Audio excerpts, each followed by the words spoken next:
Hold on, I got you. I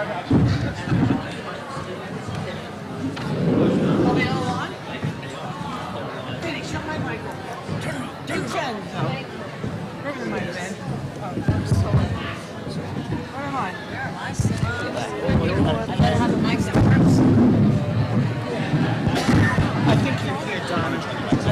I should have gavel. Yeah, it has a gavel by Anthony. I guess they don't know.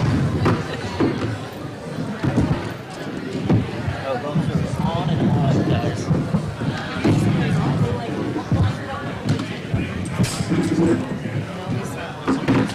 Lisa likes sitting next to you. She said, I can't split up with your friend. Oh, she's bullying you? Never.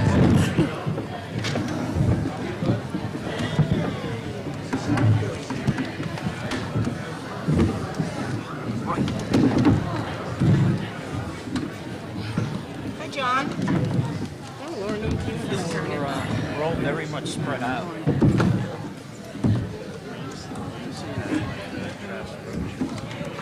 What's she trying to do? I don't know.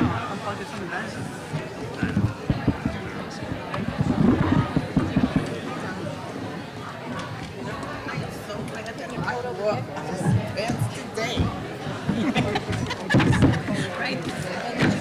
Where's the skirt?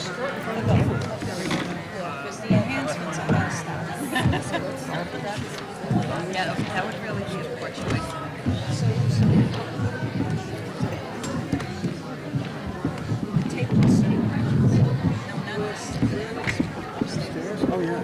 I couldn't get through. Yeah, you have to go back. Go around. Go under.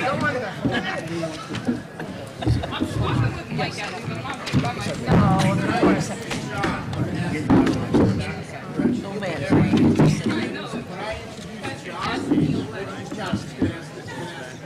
You can't. Why not? You know, we could probably get rid of this table. You want to combine? Yes, sit down and we can get rid of this table. Actor's perspective. No, these are less. Stage right, stage left, down right, upright. That's okay. I don't care. I gotta open the meeting, so I have to stand here.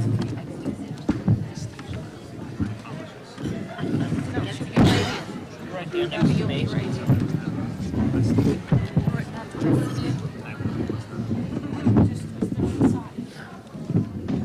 Move it that way.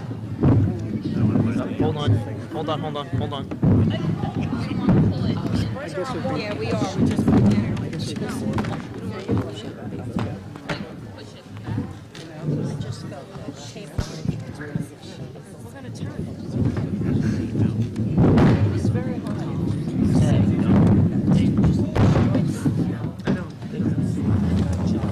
Mike down. Throw it to her. We're gonna scoot everybody down. We're all gonna sit all nice and tight.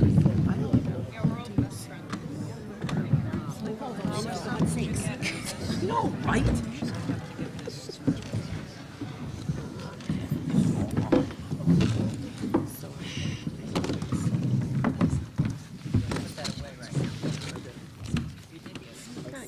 Wow, everything got so quiet. Okay. Meeting is, can I get a motion to go into executive session? Public session, move it. Second. Correct. Moved by Mr. Langone. Who seconded? Jojo. Oh, Ms. Martino. Please stand for the pledge.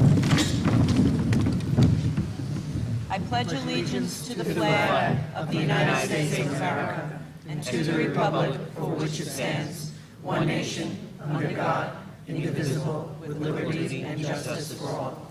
Please stand for a moment of silence.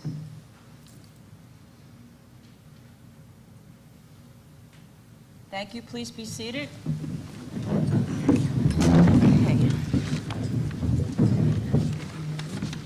Mr. Davidson, we have some presentations tonight. Good evening. In a moment before we begin, I'm going to ask the board to come to the side in the wings. I'm going to first introduce Mr. John Trapani, our Director of Fine and Applied Arts and Performing Arts, who is here to introduce some really special guests on this night where we get the opportunity to really appreciate and recognize that which is so good about the Lindenhurst schools, all of our young, talented people who are here today. So we're very excited about the beginning of this evening. Without further ado, we're going to scoot over there and turn it over to Mr. Trapani.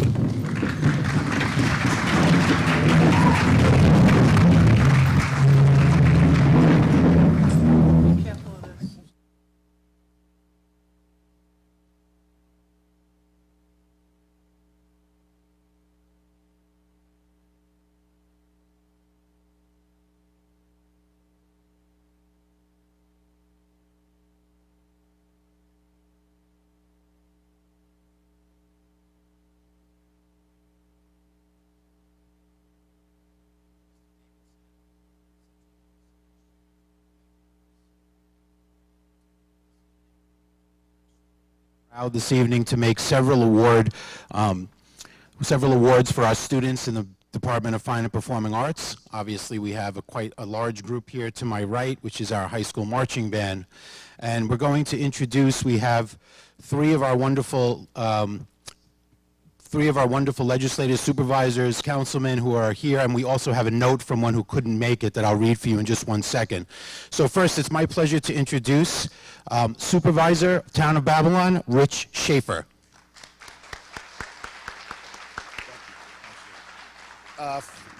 First, thank you to Mr. Trapani. Thank you to the school board and all of the administrative staff here in this district. I brought a couple of friends with me tonight. Our Deputy Supervisor and Councilman, Tony Martinez, is with me. And also our Councilman, Terrence McSweeney, is with us as well.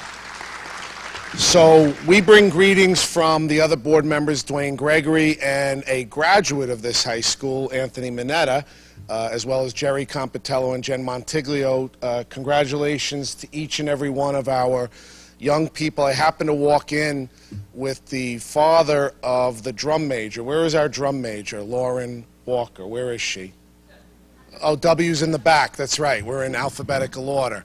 So I got to learn about not only how it was at the state competition, but more importantly, when you went to Allentown, Pennsylvania, and you came in second in the Northeast regional competition. So I can tell you that obviously we've got some certificates here for each one of you, and we're going to read them off and present them to you. And I know that Presiding Officer McCaffrey, who wanted to be here, who represents the Lindenhurst community in the Suffolk County Legislature, has certificates as well. One of the things I told Mr. Trapani when we came in is that what we like to do is to make sure that everybody knows about this. And so one of the things when we have state champs in various sports, we want to brag about it. So we want to brag about the Lindenhurst Marching Band. So we're going to create a large sign that will announce this as Lindenhurst being the home of our New York State champions and our second place Northeast Regional champions, so that everybody knows about it. And we're going to let the district decide where they want to put that, but we're going to make sure it's in a spot that everybody gets to see it, and they'll be able to celebrate everything that we're celebrating here tonight.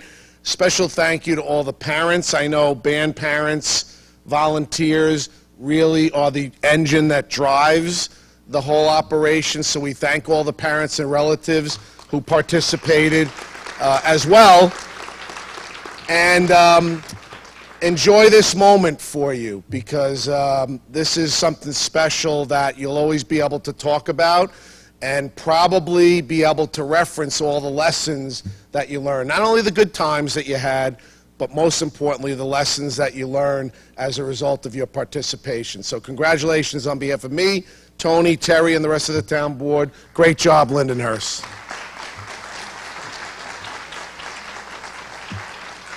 Thank you so much, Supervisor. I was so honored to receive the phone call from your office that you were going to create these wonderful certificates for our high school students just to memorialize this amazing achievement that we're so proud of. So thank you so much for being a part of it.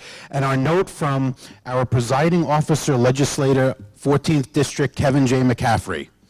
Congratulations to the members of the Lindenhurst High School Marching Band. It is my honor to present these certificates to each member to commemorate the Marching Band's New York State Championship and being awarded the U.S. Band's Silver Medal. I am so proud of you, as your family, school, and entire community are. Go Bulldogs, Kevin McCaffrey.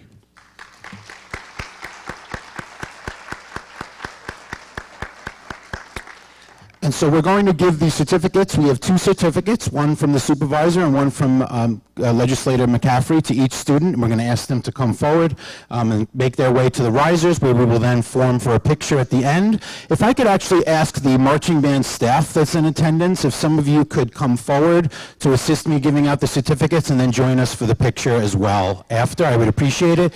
Look at the amount of staff members that came tonight from the marching band to honor their students. That entire back row is marching band staff. We couldn't have done it without you. Thank you so much. They're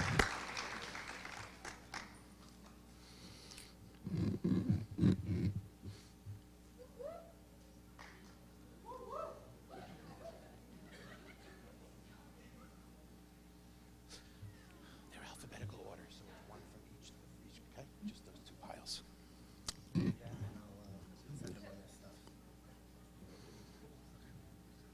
Elizabeth Artisana. Pat Baginski. Bella Booker. Brendan Bozak. Haley Bozak. Frankie Bosco. Sinead Buckley. Aurelia Kikasi. Hadrian Kikasi.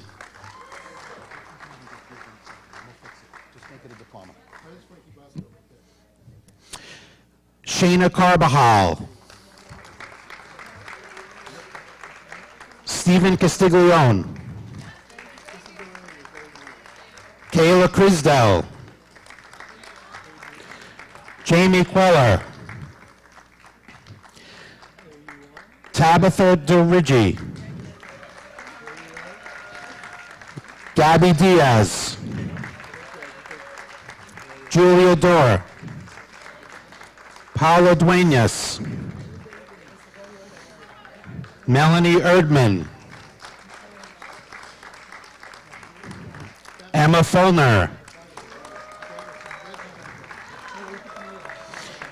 Gabriel Gaeta. Sarah Grimsman. Scarlett Hinckley. Isha Garcia. Wilhelmina Kalish. Jackson Kelly. Sophia Kahn. Nicole Kozlowski. Isabella Kramer. Angelica Lamb. Emily Lynn. Erica Lynn. Jan Lynn. Jared Lindenberg. Kenny Manacho. Amber Miles.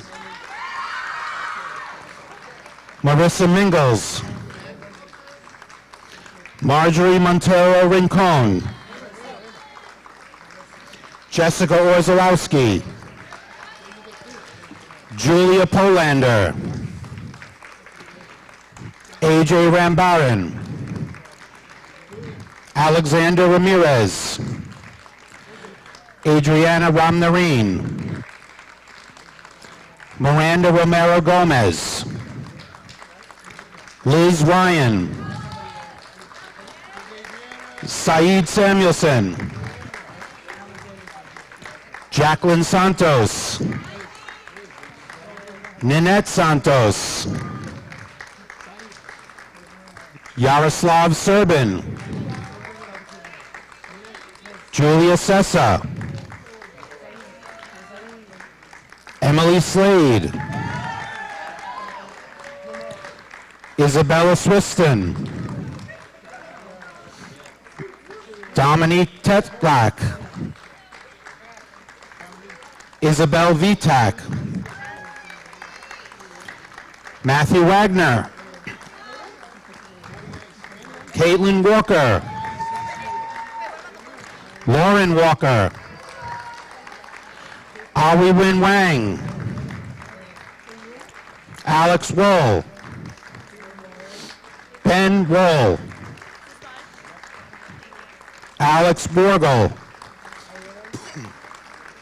Crystal Wu. Yumiko Yu.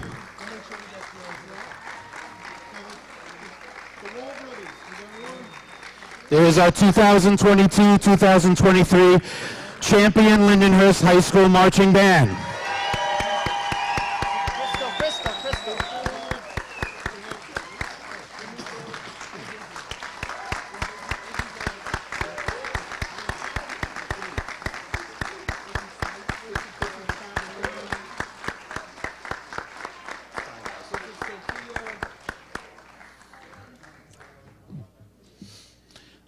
You just give us 1 minute to take our photo. Yeah, please, please.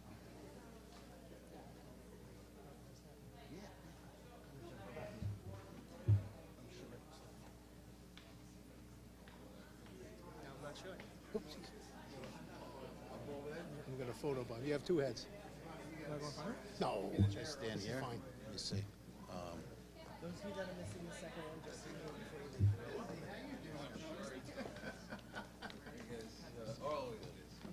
Probably good here, right? Let's see. Just standing. Congratulations all. Yes. Good job. Nice job.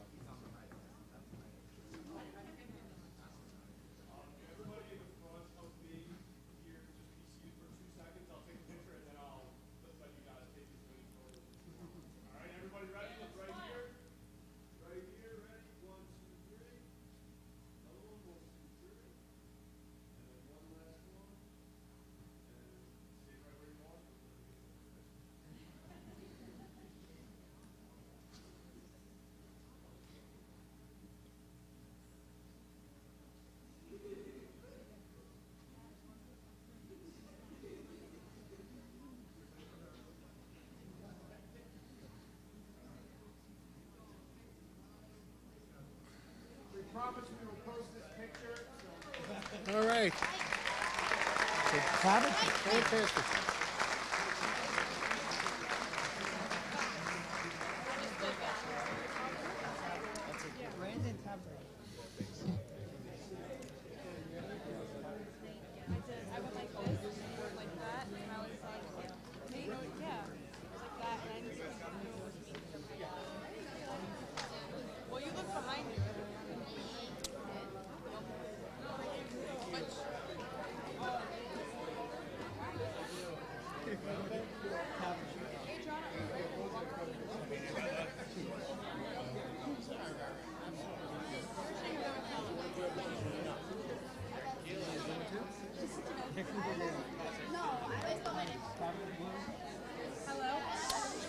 Hey.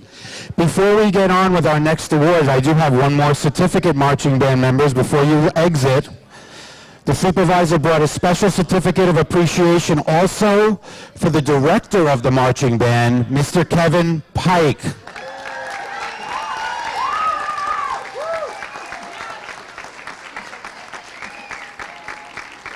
Congrats, Mr. Pike.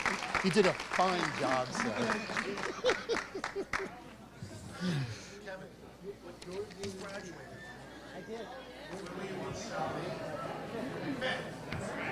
Go with that.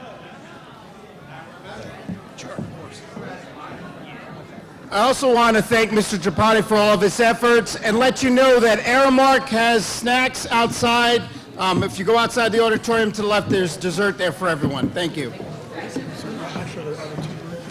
No, they're not. So that's why I want to rock and roll.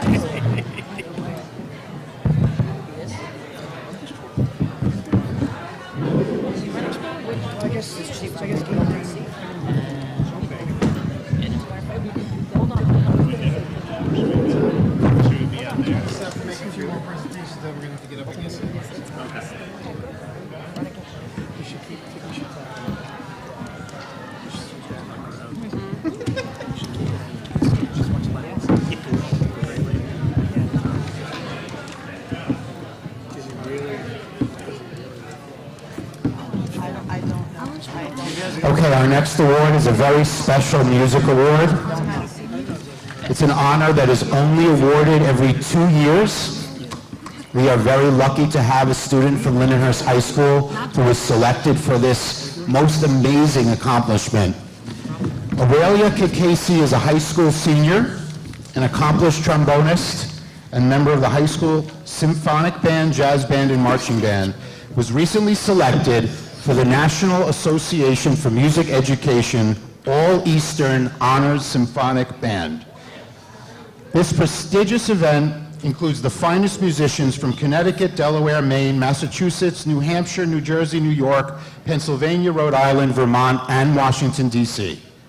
Aurelia has already attended the New York State School Music Association's All-State Conference in December 2022 as a member of the Symphony Orchestra.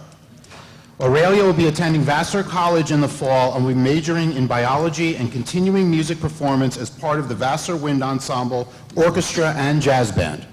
The All-Eastern Conference only takes place every 2 years. The last time we had a Lindenhurst student selected was 2015. It is my honor to present this award to Aurelia Kikasi in recognition of her hard work and dedication to music.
Now for the second set of awards, these high school students were all awarded honors for their work in the fine and digital arts.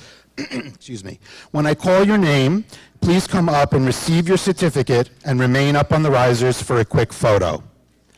Yan Lin, who won Senior Best in Painting Award at the Suffolk County Art Leaders Association Babylon Citizens Council on the Arts All-County and Scholarship Show.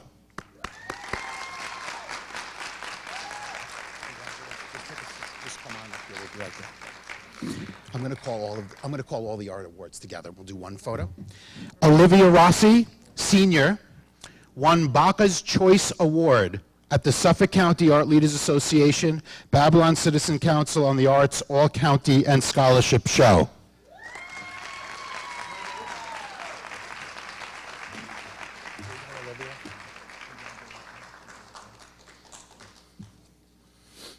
Caitlin Samuels, Jr., is a second-place winner at the 2022 Suffolk High School Art Exhibition at the Sagicos Art Gallery at Suffolk County Community College. Is Caitlin here this evening?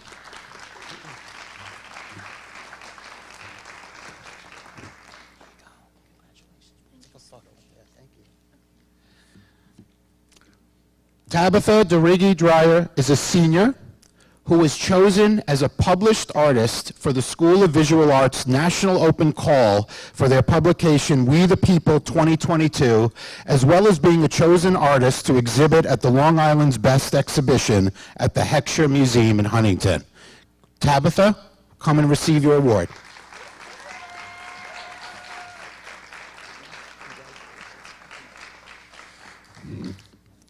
And finally, Ariana Agnoli is a senior as well, who won Best Black and White Photograph photography for the Five Towns Media Arts Festival in May 2022. Ariana, come forward and receive your certificate.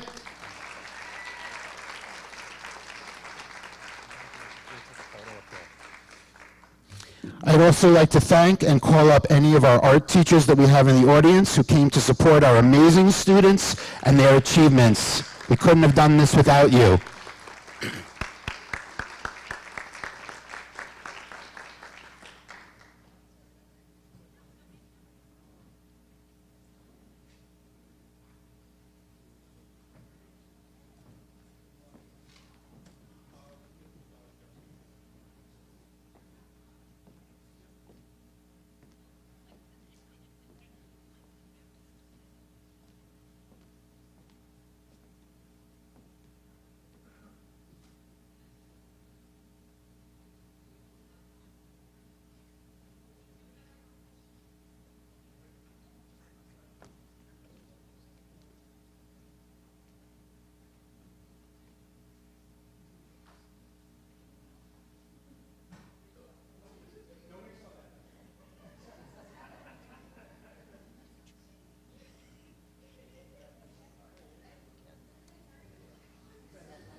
All of the award winners' work is actually on display out in the hallway, so as you leave, you can take a look at that, as well as several other displays from our high school art department. Congratulations to all of the winners this evening and award winners, certificate recipients, and thank you for your continued support for the Fine and Performing Arts in Lindenhurst. We have been able to provide so many wonderful opportunities for our students at every level over the last few years, in no small part to the financial and moral support of Central Administration, the Board of Education, music, art, and dance teachers, and of course our parents. Thank you all for coming tonight to celebrate our outstanding students. And before, is this on? Before everyone leaves, I also want to take a moment to thank Mr. Trapani again for his tireless effort. Nights, weekends, summers, he's always there promoting the arts, promoting music. We're very fortunate that he's a part of this district. Thank you. And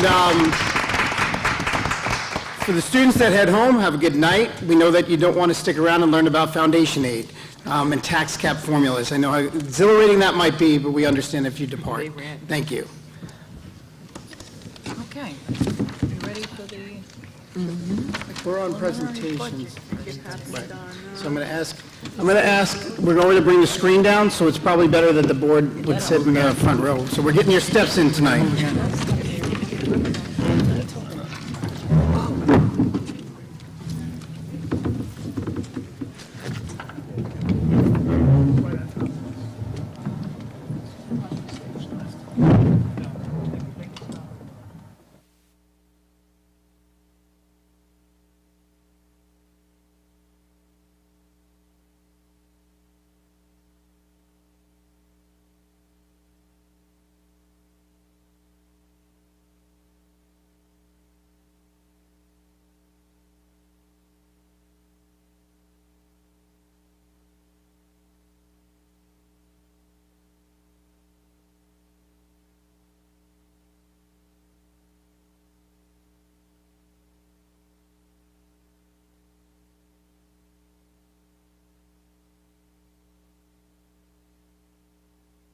Superintendent of Schools, I'm joined tonight with Mr. Michael Van Wart, who is the Assistant Superintendent for Finances, Operations, and Technology. Tonight's purpose is to give a preliminary overview of our budget and budget preparation, budget process. As we move forward into next week's with the schedule that we have outlined in this presentation, we will get into greater granular detail and different codes and areas where we project the budget. What I do want to assure you is that the board, if I can get the slide to go.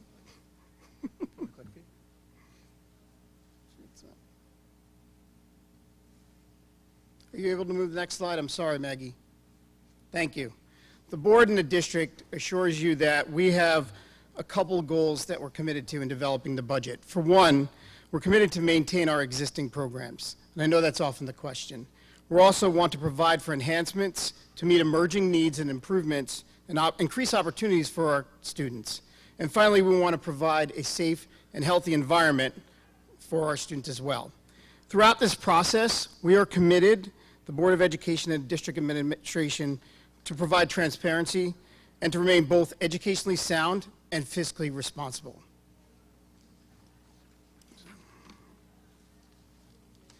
The next two slides outline the budget development process. And the purpose of doing this is I will not go through every date. The presentations are available for you. We have the handouts here. They will be on the district website. Is to assure you that we began developing this budget as far back as October. And interestingly, when you think about that, we're developing budgets in October of 22 for expenditures that could come as late as June of 2024. So you're developing a budget based on 18 possible months ahead with uncertain times and economic futures, obviously in a very difficult era with economics as well. Maggie, if you can move forward past these slides, I'd appreciate it. The components of the school district budget are really threefold. One, the expenditures, what we expend, the revenue side, what we take in order to meet those expenditures, and all have to work in tandem with a sound educational plan. So the budget really does look at those three components and seeks to balance them all so that we can give the best program available for all of our children here. Maggie, please, next slide. There are several main sources of revenue that the district will take in order to expend on program here. They come from three main categories: our local tax levy, which is the largest percentage of our revenue stream; the state aid component, which we have increases we project in foundation aid this year. So the forecast there is bright, and we're dependent on that, and federal grants as well. There are also other sources like local revenues, such as renting out facilities and our pool and so on. So those are the main revenue streams that we have. If we look at the next slide, the current year, 22-23, our budget funded sources are 61% comes to the property tax levy, 34% comes from state aid, and 5% comes from a combination of other funding streams. So again, biggest contributor on the revenue side is the tax levy. Maggie, next slide, please. Thank you. When you look at the breakdown of how we expend the funds that we have, you'll look at the biggest cost drivers are obviously in salaries and benefits. So 75% of funding is expended there, and there are the numbers for this year. Salary benefits exceed $132 million. Then you have material services and contracts, $37 million approximately. Debt service, which is debt that is incurred over time, oftentimes through capital bond projects that we have, and then other expenditures. So the total coming to over 177 million, just short of 178 million for this particular year. But the importance of that is to show where the money goes predominantly. Next slide, please, Maggie. There are some budgeting factors, challenges, and unknowns. When you look, we have contractual salary increases every year. And since that is the biggest expenditure, again, these are things that we can anticipate, we know that are going to be a big part of the budget. We have facility maintenance and repair. We have health insurance and benefits. And particularly this year, we've seen a significant increase in all insurance areas. So those cost drivers are consistent, but they certainly change year to year. School safety and security, special education and ELO service and mandates. Again, there are things that we need every year, and they do cost quite a bit. And then certainly technology and the ever-changing world. Changing, increasing needs, we look at inflation. You've all been impacted by inflation. CPI is roughly 8%. So the cost of goods and services that were probably a year or so ago, you're paying 8% more. And that's no different when we build our budget. A lot of the goods and services that we are accustomed to now have a higher cost to us as well, inflation and so on. The insurance increases we talked about, we were met with a 15% health insurance increase. And if you look at the previous slide, we looked at the large chunk of our expenditures are in salaries and benefits. Obviously, we took a significant increase mid-year, and that's something we have to anticipate into future years as well. Mental health needs have changed, transportation costs associated with fueling and things of that nature, outcome of collective bargaining negotiations and state aid allocations. So those are some of the unknowns, the challenges, and factors. State aid numbers should be finalized shortly. at which time we will know our final allotment, and then we will have a better idea to announce to the public what we feel those figures and numbers are, which we expect in the next 2 meetings to be able to do. Next is the property tax cap levy.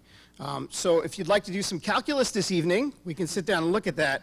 But the reason we present this slide is we often hear that the tax cap is 2%, but that's a misnomer. Why isn't 2% 2%? Mr. Van Wert.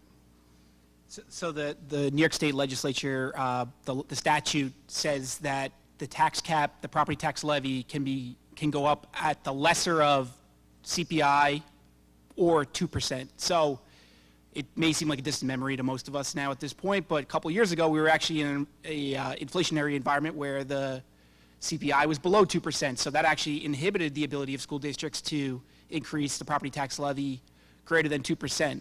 But even in a year like this year, where CPI is 8%, which is significantly higher than 2%, we would be within the constraint of the 2%, except you have to factor in a number of exclusions. The major driver from an exclusion perspective is capital projects. So debt service supporting maintenance and upgrades to our facilities are an exclusion in the property tax calculation. Once you factor in that exclusion, it actually allows school districts to go a little bit above 2%, depending upon the volume of work that you're actually doing. Thank you. Maggie, if we had the next slide, please. So the current estimated tax cap, and again, we should have final numbers shortly, is 2.54. So keep this in mind. That is the maximum that the board could authorize or authorize the voters to vote upon without having to get a supermajority vote. If they wish to go beyond that, which no one has the intention to go and break the tax cap, then they therefore would need 60% of voters to approve it. Conversely, what we are not saying, and we've tried to really emphasize, is this is the maximum that could be levied. However, this is not currently what the board is looking to levy or put forward as a potential levy. So I just want to give you that, as this is what we believe the cap is. It does not mean we are going to propose to go to the cap. However, it is a good piece of information to have at this point. We will have, again, the estimated levy in the next few weeks. Oh, that worked.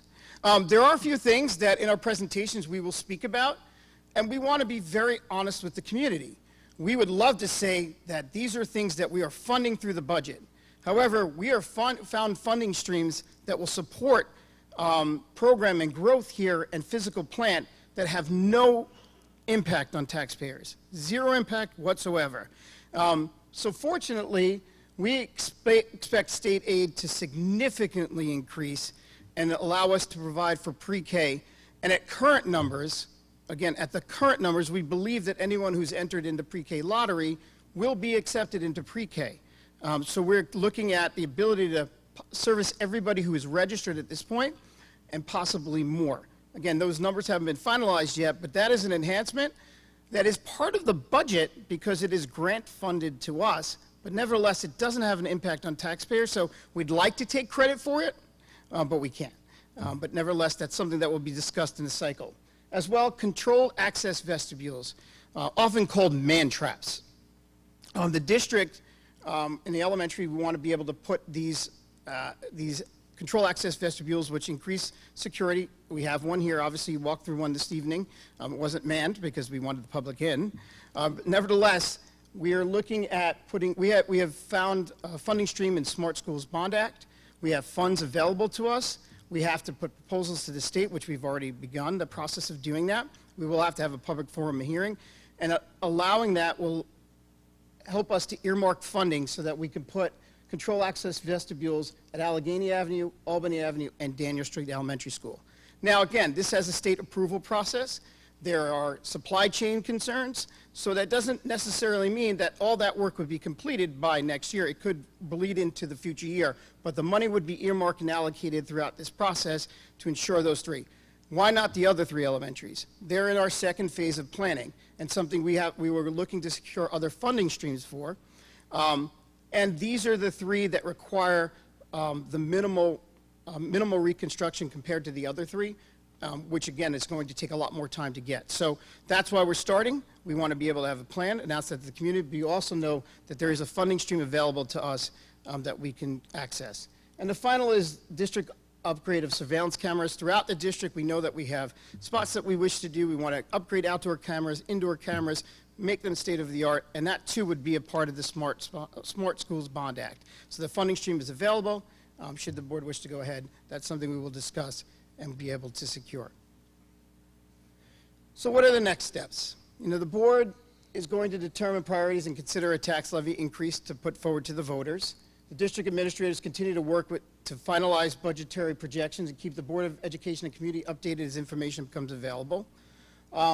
We have a series of budget presentations. They get even more exciting than tonight. So don't miss out. Tune in out there. So tonight was our preliminary budget presentation. Next will be community budget presentation number 1, where we'll talk about capital and maintenance projects and transportation. From there, we will have our second one, which is curriculum instruction, personnel and special education. And then from there, we will have instructional technology, athletics and PE, and health and fine and applied arts. From there, April 12th, the board will then vote to adopt and move forward, at which point we'll have a hearing, and then the budget election and vote is on May 16th. So, again, these presentations will be available on our website as we go through the process. We have several places where people can vote. Polls will be open from 6 a.m. to 9 p.m. We also encourage those who don't know whether or not you are registered to vote or where you're supposed to vote to reach out to Donna Malone, who's over there. Our phone number is posted, as is our email address. And finally, do we have any questions from the board? Nice. Thank you. No? Yes? No? Okay, good.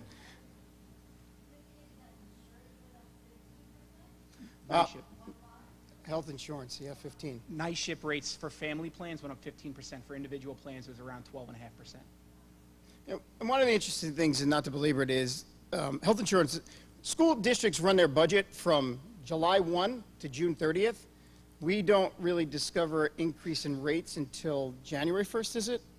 Nice ship publishes preliminary rates in November, and then final rates come in December typically. December. So we don't find out until we've already budgeted for the following year. So, okay.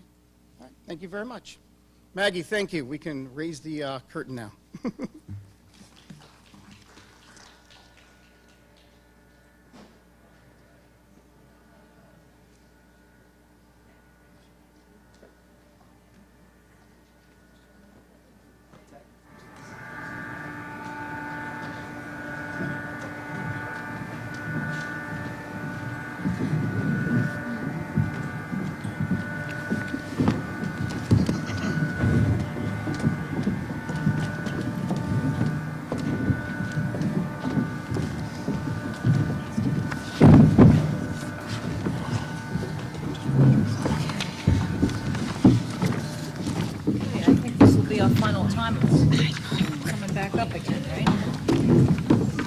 No, I think you get to sit for the rest of the meetings. Okay. All right, do you have a report for humanity? I have a brief report. First, unfortunately, we didn't announce when the 75 students were here, but if you really want to carb load and get your sugar high, Aramark has provided dessert for everybody, so there's lots around the corner, and we want to thank them. They're our food service provider. I also want to say, happy 100 days. Very exciting that today, look at that. You pick up your head. The administration over there is having so much fun that they couldn't believe that it was 100 days. So there were celebrations all throughout the land today. I know that they've been ongoing throughout the week, and just been wonderful. I think when we talk about a return to normalcy, seeing these activities, these events, have been phenomenal. And I want to commend Sean O'Brien, who has created a 100-day video and sent it out parents where it's adorable. The first 5 minutes, I'm very handsome, I appreciate that, but really it's about the kids. But I encourage you to go look at that, and hopefully your child will be in that. We also want to commend our partnership with LICAB. We've been working with the Long Island Coalition Against Bullying. They've completed a round of push-in lessons with our social studies class in the middle school in grades 6 through 8, focusing on empathy and being an upstander. Additionally, we have a Community Connectors Group, which we've spoken about here. It is a cross-section of health service providers, mental health service providers, community organizations that work in service, as well as mental health providers, health teachers, board members, administrators, all teaming up together in order to make an impact and share resources. So that's been new this year and has been a response to how we best support our students, but also our families. On April 18th, we asked you to save the date. More information will be forthcoming. We're creating a night of community awareness where we will bring in all these service providers, showcase a lot of the programs in our schools as well, some of the things that our students are working on as well. So please save the date for that. In addition, I just want to remind you that your children are off next week, so we wish you all a wonderful midwinter recess.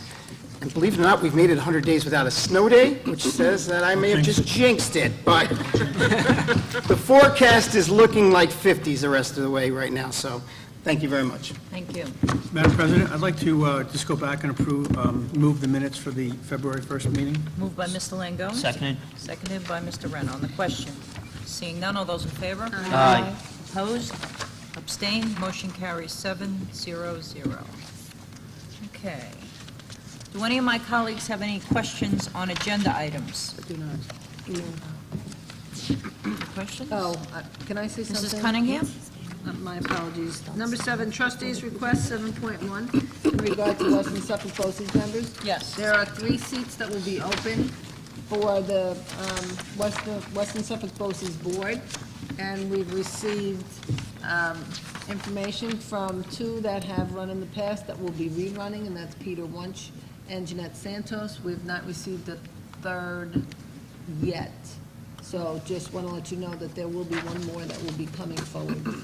So is there a timeline for us to, Should we do this trustees think we should request put them as a tonight anyway? request? You could do, you I'll could do it do it tonight. now, I'll do it of tonight. course, but then we'll just have one more once, you know. I would do it now. Is it currently a vacant seat? okay. No, There is one vacant seat, and these 2 are running. I have not ahead, heard Lenny. anything that there's anyone who is running against them, Okay. Maybe we need to get us. so it's up to you, me and you, Mayor, but there will be a 3rd. Come on. Well, that's for the community forum, so I was going to do that after. Got it. That was it. So Ed, you want to do the Yep, trustees trustees request? request, 7.1, resolve that the Board of Education nominate the following candidates for re-election to the Board of Western Suffolk BOCES for a 3-year term expiring on June 30th, 2026. Mr. Peter Wunsch and Mrs. Jeanette Santos. Moved by Mr. Langone. Second. Second by Mrs. Aniello. On the question, seeing none, all those in favor? Aye. Opposed? Abstained? Motion carries 7-0-0. Consideration of consent agenda 8.1. I'd like to move the consent agenda as presented. Moved by Mr. Langone. Second. Seconded by Mrs. Aniello. On the question, seeing none, all those in favor? Aye. Opposed? Abstained? Motion carries 7-0-0. Okay, so now we're back at the community forum portion. We have 2 people signed up, Kim Wallace. Kim Wallace? Hi. Do you want to come over here or talk from there? Just so that she can be mic'd, and the mics will pick her up. Yeah, the mic will pick up. So, hi, I am Kim Wallace. I spoke in September to you guys here at the board meeting. I spoke about the bus stop situations, how everyone's bus stop got messed up, and it was a problem. We were assigned, my son was assigned a bus stop that was 5.5 minutes down the road from our house, past another bus stop. And when it was brought to the attention to the woman who deals with this, she told me, too bad. I am the only person that came up and spoke and stood up for myself and my child, and I am the only person who did not get their original bus stop back. It makes me feel like because I stood up for myself, I'm getting punished. My calls were ignored. This has been going on for months. My calls were ignored. I asked for meetings. I was denied meetings, especially from the person that disrespected me the most. They are not up here. So after I finally got a meeting, I still got nowhere. This is what we did get, though. The district admits I should have never been spoken to by one of their employees by the way I was, not once, but twice.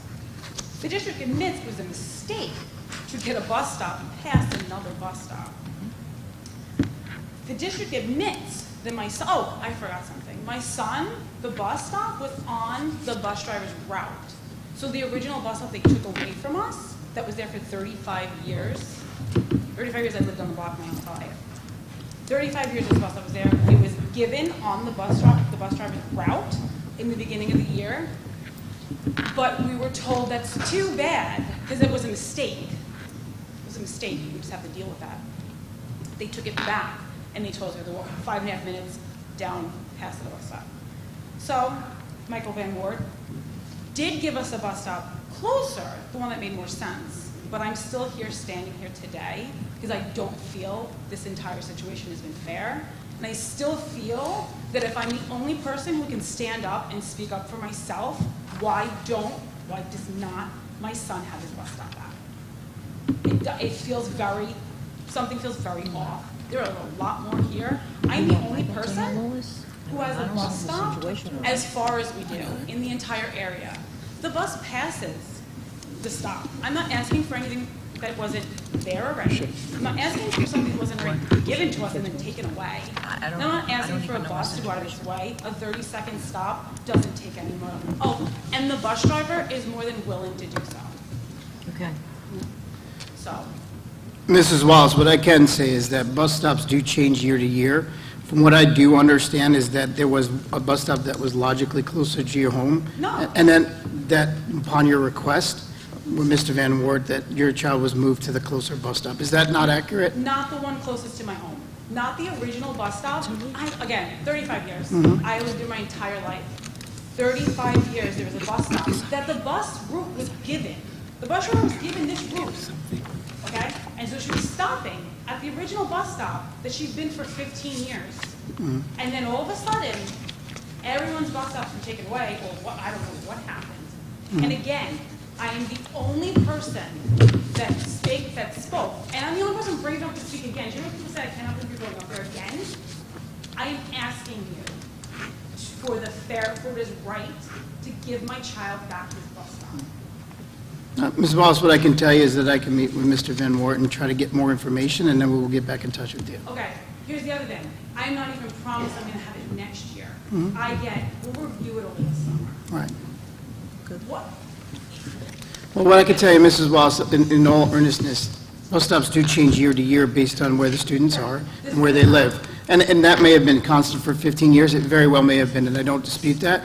But I would ask that you give us a couple of days, and I assure you we will get back in touch with you. Well, okay. I do take into consideration that it was on her route. So somebody made a mistake, and now it was given to us, and now taken back. And the whole entire, there's so much more to this situation, but I'm just going to, this is what I need to say. We can absolutely speak. Absolutely. I don't care. Sure. Whichever way, because I got nowhere. Okay? Thank you very much. Thank you. Thank you. Mr. Murphy?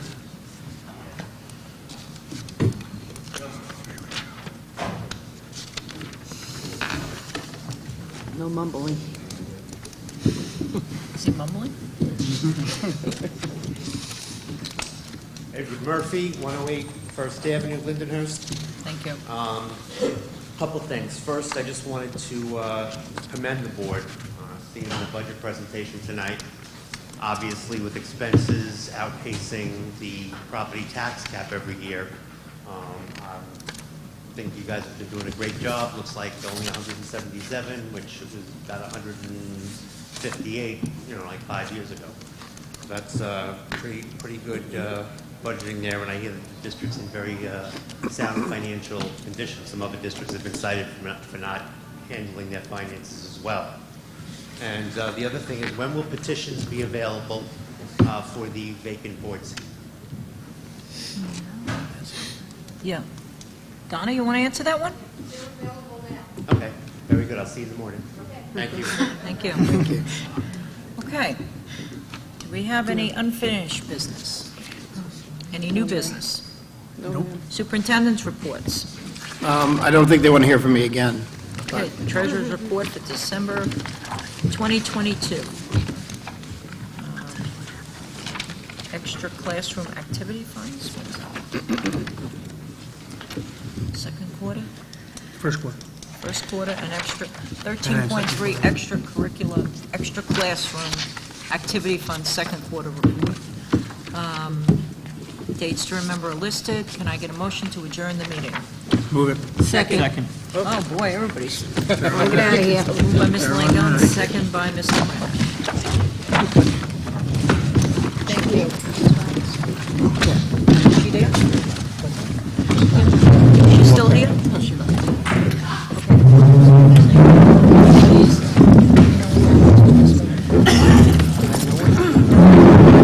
Bye, everybody. Have a wonderful night. Do you need help, Mary Ellen?